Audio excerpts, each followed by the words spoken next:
24,000, 30,000, 50,000. These numbers on the chart have been haunting us ever since the pandemic has started. It has been over 2 years since the pandemic was declared, and COVID-19 changed our entire lives. We never thought that the 2 weeks off from offline school would continue on for 2 years. From going out all the time, traveling elsewhere without the usage of masks, are something that we haven't done in what seemed like ages. Instead, we now spend our days at home looking anxiously at the number of cases reported every day. Due to the rapid spreading of the virus, this also caused relatively quick mutations. There are 5 known variants: Alpha, Beta, Gamma, Delta, and Omicron. Beta and Gamma only make up 1% of the world's cases. The Alpha variant is on the run as it has increased in transmissibility. Delta and Omicron, on the other hand, are the most dominant variants as of today. According to an article from ScienceNews.com, the Omicron variant is one of the most infectious ones out of all of them, since it attacked over 90 million people in the world within 10 weeks, which is more than the entire 2020 cases. Not only that, Delta is also dangerously contagious, being the most dominant variant in 2021. These 2 variants are considered as variants of concern from the WHO, as they transmit easily and more likely to cause severe diseases, evade diagnostic tests, or even resist antiviral treatment. Continuing, here's the trend of the daily number of cases over the past 2 years, and later on Carissa will explain in detail why the cases rose.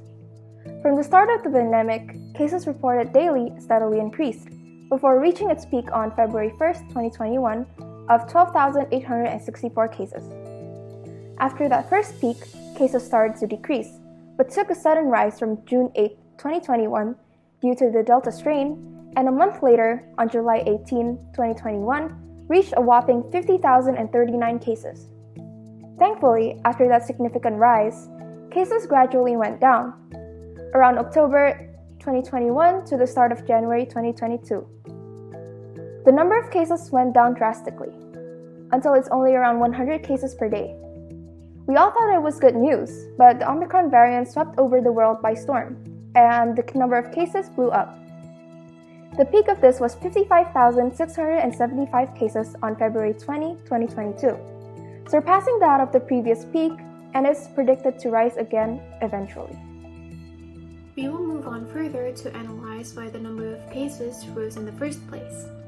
When COVID-19 entered Indonesia during early March 2020, the rise wasn't too high, since the coronavirus did not spread as easily, and it was not as dangerous as today's variants.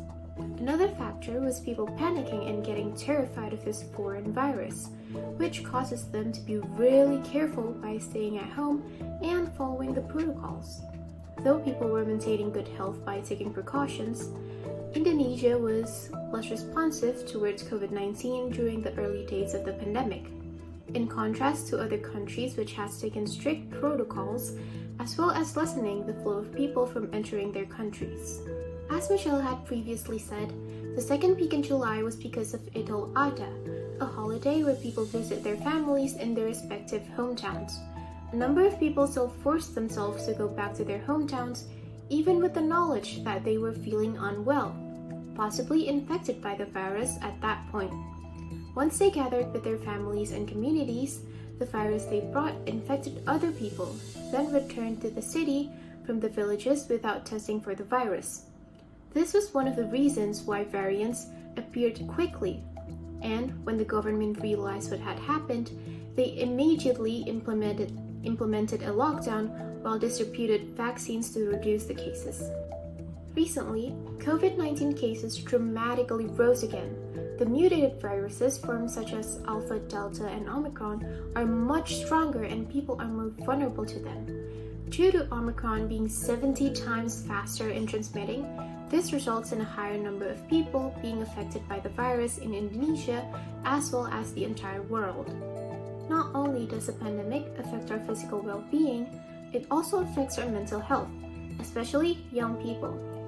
A research from UNICEF had shown that 53% out of the 600 young people in a survey agreed that they felt the pressure of having to stay motivated and productive during the pandemic. 33% had a difficult time concentrating in online classes, and 22% mentioned that they were easily agitated as compared to before. These could be the result of a burnout, which is not only caused by school, college, or work, but also the change in their environment. In certain cases, where a different DNA sequence is made and combined with the original DNA of the virus, this creates a stronger version of it.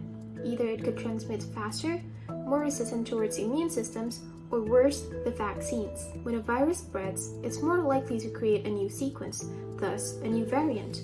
We could stop this by preventing the spread of virus, starting by maintaining our good hygiene and washing our hands often. Wearing masks and staying away from crowded places are crucial in this situation. We hope that you take into consideration of what we had said today, and thank you for listening.